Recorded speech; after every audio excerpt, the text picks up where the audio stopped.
Je passe sous silence les moments où elle parle des caresses et unions d'amour que lui procuraient le Christ et la Vierge. Attends un peu, fumier! Décrit encore de nombreuses expériences, prétendait que Jésus lui demandait d'écrire des lettres avec son sang, et s'est tailladé la poitrine en y écrivant Jésus. Tout au long de son journal, elle décrit sa relation au Christ en des termes évoquant un dolorisme malsain. Elle dit par exemple « Il n'épargnait rien pour m'humilier et me mortifier, ce qui me faisait un grand plaisir. » Espèce de cinglé! Parmi ces mortifications que le Christ aurait demandé d'elle, certaines étaient particulièrement abjectes. Un jour qu'une malade dont elle s'occupait souffrait de dysenterie, une maladie qui produit des diarrhées profuses, sanglantes et purulentes, elle affirme que le Christ lui demanda de prendre en bouche des excréments. Je cite encore une fois son journal. Sacré salope! Et une fois que j'avais fait quelques soulèvements de cœur en servant une malade qui avait la dysenterie, il, c'est-à-dire Jésus, m'en reprit si fortement que je me vis contrainte pour réparer cette faute d'y tremper ma langue. Après cela, il me dit « Tu es bien bonne de faire cela. Ô mon Seigneur, lui dis-je, je le fais pour vous plaire et pour gagner votre divin cœur, et j'espère que vous ne me le refuserez pas. » Ordure de merde!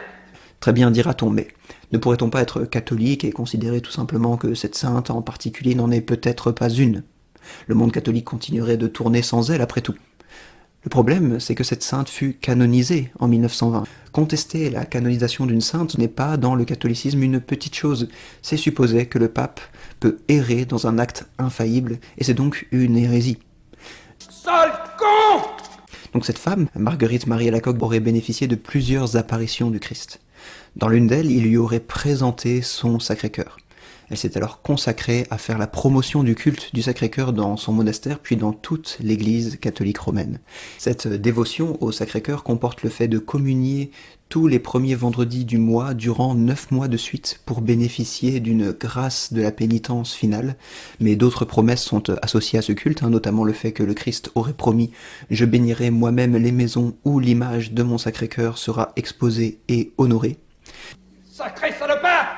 Les églises des Pays-Bas, d'Angleterre, d'Allemagne, de Suède et toutes celles qui ont rejoint la Réforme au XVIe siècle ne l'ont pas fait par simple volonté de faire les choses autrement et envie de nouveautés.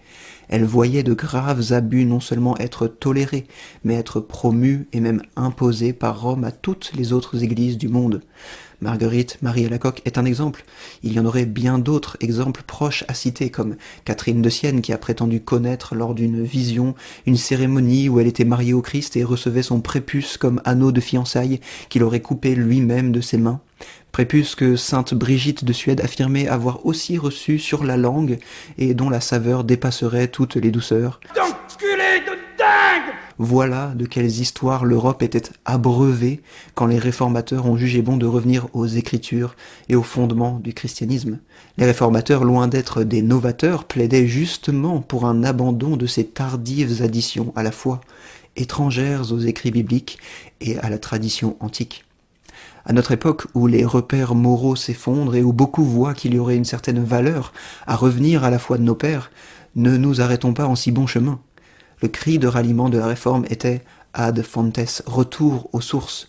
Ce dont notre société et ce dont l'Église ont besoin, ce n'est pas d'un simple retour de siècles en arrière, mais d'une fidélité sans faille à la foi délivrée une fois pour toutes aux apôtres dans les Saintes Écritures.